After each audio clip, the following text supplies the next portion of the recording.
Hi అండి. నేను విజయ. అందరూ ఎలా ఉన్నారు? ఈరోజు వీడియోలో బొమ్మిడాయల పులుసు అండి. ఈ బొమ్మిడాయల పులుసు కానీ, ఇగురు కానీ చాలా టేస్టీగా ఉంటుందండి. కర్రీ కోసం ముందుగా బొమ్మిడాయలను రెడీ చేసి పెట్టుకున్నానండి. ఈ చేపలకున్న తల, ఈకలు అన్నీ తీసేసిన తర్వాత మనం ఎక్కువ సార్లు కడుక్కోవాలండి. ఉప్పు 2-3 సార్లైనా వేసి బాగా కలిపి కడుక్కోవాలి. అప్పుడే నీచు వాసన లేకుండా బాగుంటాయండి చేపలు. ఇప్పుడు కర్రీ కోసం బాండీ పెట్టి ఆయిల్ పోసానండి, కాగింది. ముందుగా పచ్చిమిర్చి వేసి ఫ్రై చేసుకోవాలి. ఈ చేపల కూరకి ముందుగా పచ్చిమిర్చి ఆయిల్లో ఫ్రై చేస్తే చాలా టేస్ట్గా ఉంటాయండి. ఆ ఘాటు అనేది ఆయిల్లోకి దిగి కర్రీకి చాలా బాగుంటుంది. పచ్చిమిర్చి కూడా తినేటప్పుడు టేస్టీగా ఉంటాయి. ఈ పచ్చిమిర్చి అలా వైట్ కలర్లో వచ్చే వరకు ఫ్రై చేసుకోవాలి. ఇప్పుడు రెడీ చేసి పెట్టుకున్న ఉల్లిపాయ పేస్ట్ అండి. నేను 2 ఉల్లిపాయలు పేస్ట్ చేశాను. అలాగే ఉల్లికాడలు అంటారు కదా, ఈ ఉల్లికాడలు ఫిష్ కర్రీలో కంపల్సరీ వేసుకోండి. టేస్ట్ అనేది ఇంకా చాలా బాగుంటుంది. ఈ ఉల్లిపాయల పేస్టు, ఉల్లికాడలు కూడా వేసి ఫ్రై చేసుకోవాలి. ఈ ఉల్లిపాయలతో పాటు నేను ఒక టమాటా కూడా వేసి పేస్ట్ చేసేసానండి. ఈ ఉల్లిపాయల పేస్ట్ అనేది మరీ బ్రౌన్ కలర్ వచ్చే వరకు ఫ్రై చేయవలసిన అవసరం లేదండి. ఇది చేపల కూర కదా. ఈ ఉల్లిపాయ పేస్ట్ సగం ఫ్రై అయిన తర్వాత అల్లం వెల్లుల్లి పేస్ట్ 1 స్పూన్ వేసుకున్నానండి. ఈ అల్లం వెల్లుల్లి పేస్ట్ పచ్చివాసన పోయే వరకు ఫ్రై చేసుకోవాలి. ఇప్పుడే పసుపు కూడా వేస్తున్నానండి. ఈ 2 కలిపి చక్కగా పచ్చివాసన పోయే వరకు ఫ్రై చేసుకోవాలి. ఈ అల్లం వెల్లుల్లి పేస్ట్ కలిపి పెట్టుకుంటూ ఫ్రై చేసుకోవాలండి. అడుగంటకుండా చూసుకోవాలి. ఈ అల్లం వెల్లుల్లి పేస్ట్ మంచి స్మెల్ వస్తూ ఉంటుందండి ఫ్రై అయిపోతే. అప్పటి వరకు మనం ఫ్రై చేసుకోవాలి. ఇలా కలిపి పెడుతూనే ఉండాలండి. అడుగంటకుండా చూసుకుంటూ తిప్పుకుంటూ ఉండాలన్నమాట. ఇప్పుడు ఇది అల్లం వెల్లుల్లి పేస్ట్ ఫ్రై అయిన తర్వాత మన టేస్ట్కి తగ్గట్టండి, మనం తీసుకునే చేపలను బట్టి కారం వేసుకోవాలి. ఈ చేపల కూరలో కారం ఎక్కువగానే పట్టుద్దండి. కారం 5 స్పూన్లు వేసానండి. మీ టేస్ట్కి తగ్గట్టుగా మీరు వేసుకోవచ్చు. నేను కేజీ బొమ్మిడాయలు తీసుకున్నాను, దానికి తగ్గట్టుగా వేసాను. అలాగే ధనియాలు, జీలకర్ర, మెంతులు ఇవన్నీ కలిపి దోరగా ఫ్రై చేసిన పౌడరు ఒక 2 స్పూన్లు వేసాను. ఇవన్నీ కలిపి పెట్టుకోవాలి. అంటే నేను ఇంకా మసాలా పౌడర్ అయితే ఏమీ వేయట్లేదండి, ఈ పౌడర్ మాత్రం వేసాను. ఇప్పుడు ఇదంతా ఆయిల్లో ఫ్రై అయిన తర్వాత చేసి పెట్టుకున్న చింతపండు పులుసు, మీరు తినే పులుపుకు తగ్గట్టుగా వేసుకోండి. పులుపు మేమైతే మరి ఎక్కువగా పులుపు వాడమండి, అందుకే నేను సరిపడా కొంచెం మీడియంగా వేసుకుంటున్నాను.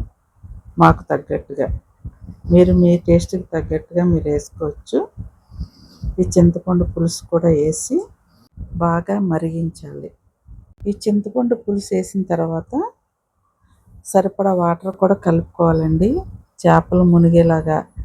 మీరు బాగా పులుసు మీకు ఎక్కువ ఇష్టమా, లేకపోతే కొంచెం చిక్కగా వండుకుంటే మీకు ఇష్టమా అనే దాన్ని బట్టి వాటర్ కూడా వేసి టేస్ట్కి తగ్గట్టుగా సాల్ట్ వేసి కలిపి పెట్టి బాగా మరిగే వరకు మూత పెట్టుకోవాలండి.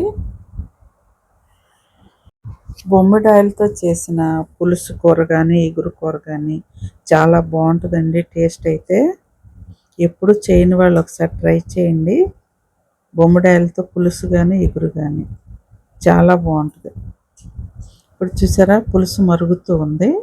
ఇప్పుడు మనం క్లీన్ చేసి పెట్టుకున్న చేపలు వేసుకోవాలి. ఒకసారి ఉప్పు, కారం అన్నీ సరిపోనియా లేదా చూసుకుని, నేను కట్ చేసి పెట్టుకున్న కొత్తిమీర, పుదీనా కూడా వేస్తున్నాను. ముందే వేసిన తర్వాత క్లీన్ చేసి పెట్టుకున్న చేపలు వేసేసుకోవాలండి. ఈ చేపలన్నీ వేసి ఒకసారి తిప్పి మూత పెడితే చక్కగా ఉడుకుతూ ఉంటుంది. ఈ చేప కూడా విడిపోవటం అనేది ఏమీ జరగదు. బొమ్మిడాయిలు నేను చేసే పద్ధతిలో మీరు కనుక ఎప్పుడు ట్రై చేయకపోతే ఇలా ట్రై చేయండి. అంటే మసాలా పేస్ట్ కానీ పౌడర్ కానీ వేయకుండా ధనియాలు, జీలకర్ర, మెంతులు ఇవి మాత్రమే పౌడర్ చేసేసి చేయండి. చాలా బాగుంటుందండి చేపల కూర, బొమ్మిడాయల పులుసు. మీకు బాగా నచ్చుతుంది. చివరిగా కరివేపాకు కూడా వేసుకోవాలి. నేనైతే చివరిగానే వేస్తానండి కరివేపాకు. చాలా బాగుంటుంది, స్మెల్ అది బాగుంటుంది. మనకి ఎంతవరకు కన్సిస్టెన్సీ ఎలా కావాలి అనేది ఇప్పుడు మనం చూసుకుంటూ ఉడికించుకోవాలి.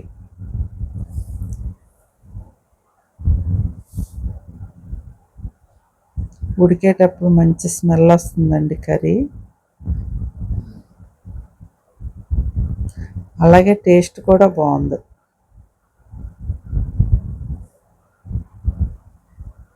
ఏ చేపల కూర అయినా సరే ఉడికేటప్పుడు మనం గరిటె పెట్టి కలిగి పెట్టేయకూడదండి. గిన్నెను మాత్రమే తిప్పుకుంటూ కలిగి పెట్టాలండి. అప్పుడే చేప ముక్క అనేది విడిపోకుండా బాగుంటుంది. చివరిగా ఉప్పు కారం అన్నీ సరి చూసుకోవాలండి. నాకైతే ఉప్పు తగ్గింది. ఉప్పు వేసి మరలా ఒకసారి కలిగి పెట్టాను. క్లాత్తో పట్టుకుని గిన్నెని అలా కలుపుకోవాలండి. అప్పుడే కర్రీ బాగుంటుంది, ముక్క విడిపోకుండా. కలిపెట్టి మరలా మూత పెట్టి ఉడికించుకున్నాను. చేపల కూరలో ఆయిల్ అనేది కొంచెం ఎక్కువగా ఉంటేనే బాగుంటుందండి. పైకి తేలుతూ ఉంటే చూడటానికి బాగుంటుంది, అలాగే తినేటప్పుడు టేస్ట్ కూడా బాగుంటుందండి. చూసారా, ఆయిల్ అలా కొంచెం తేలాలి పైకి.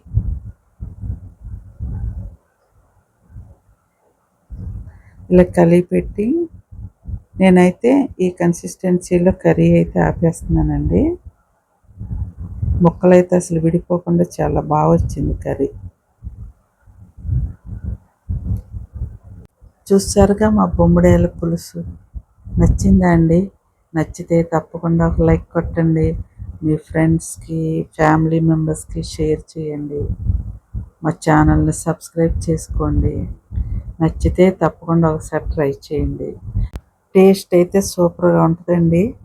ట్రై చేసి ఎలా ఉంది అనేది కామెంట్ రూపంలో తెలియచేయండి.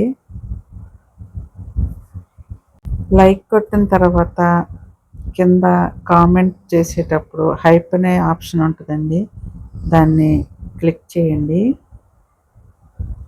బాయ్ అండి.